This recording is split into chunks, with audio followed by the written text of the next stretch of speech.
Western powers are rushing to wrap up evacuations out of Afghanistan after warning of a terror threat at Kabul International Airport. The United States, Britain and Australia are urging people to leave the area immediately. They say that an attack by Islamic State militants could take place within hours. Not heeding warnings of a terror threat within hours, crowds continue to swell around Kabul International Airport. Western nations have already warned citizens to stay away. They say there isn't enough military support on the ground. We had to share that very, very real threat with people in Kabul and advise them that they should move away from the airport, not come to the airport. And I'm aware that that causes real desperation for many of the people who are yet to be brought out of the country.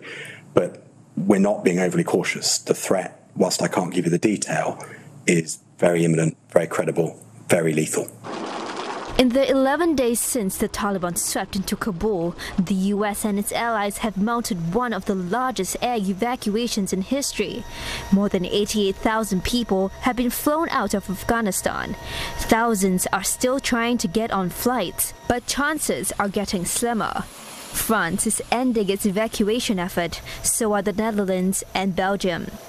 The US says it will wind up its operation soon to give it time to focus on withdrawing its troops and equipment before the August 31st deadline. As uncertainty grows, thousands of Afghans are trying to leave through other land routes, such as through Pakistan. Islamabad says it will facilitate the evacuation of all foreigners, but there are no concrete plans for these refugees. For more, Simon Marks joins us live now from Washington, D.C. Simon, the United States is on alert over these credible reports of an attack from a regional ISIS group. What do we know about ISIS-K?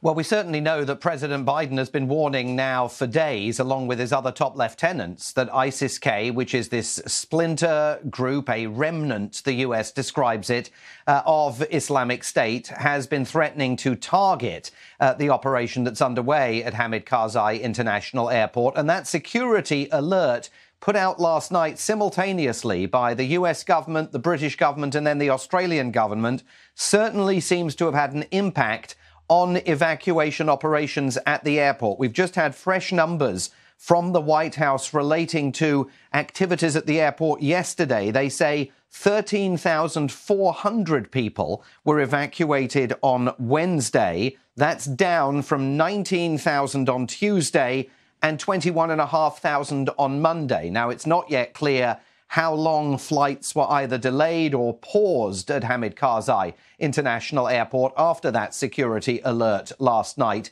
But it is evident that the situation at the airport remains very volatile. The Taliban themselves, who are not affiliated with ISIS-K, were warning members of the crowd a couple of days ago that there were rumours of an ISIS-K terror strike on not just the American troops that are there, of course, but the other foreign troops that are there, American citizens trying to evacuate, other foreign nationals trying to evacuate, and Afghans who have supported the American and allied operation in Afghanistan over the last 20 years. So there are targets aplenty for terrorists at that airfield. And it's very clear that the threat, which the US says is a growing threat, is one of the reasons why President Biden is so insistent this evacuation effort must wrap up no later than August the 31st.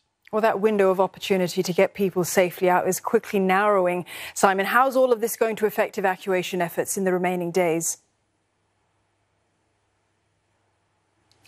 Well, it's very unclear what the rules are regarding evacuation efforts at the moment, because once again, we've been through a 24-hour cycle where the reports from Kabul itself are starkly at odds with the way in which the Biden administration is portraying things. So the Biden administration yesterday, Secretary of State Antony Blinken, who seemed utterly exhausted and stressed by the events of the last 2 weeks, says that the priority is to get out, from his perspective, American citizens, those Afghans who have already been granted special immigrant visa status, and, crucially, the Afghans who have worked with the Americans locally at the embassy in Kabul, who themselves are complaining they've got no way out of the country.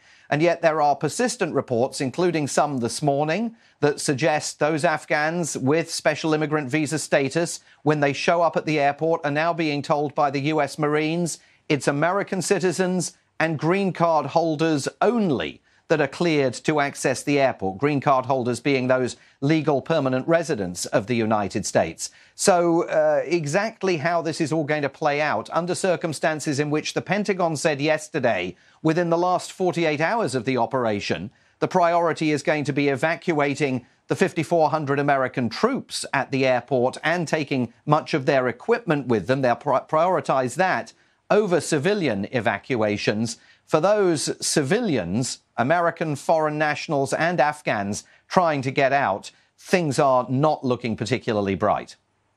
Simon, thank you for that update. Simon Marks there in Washington, D.C.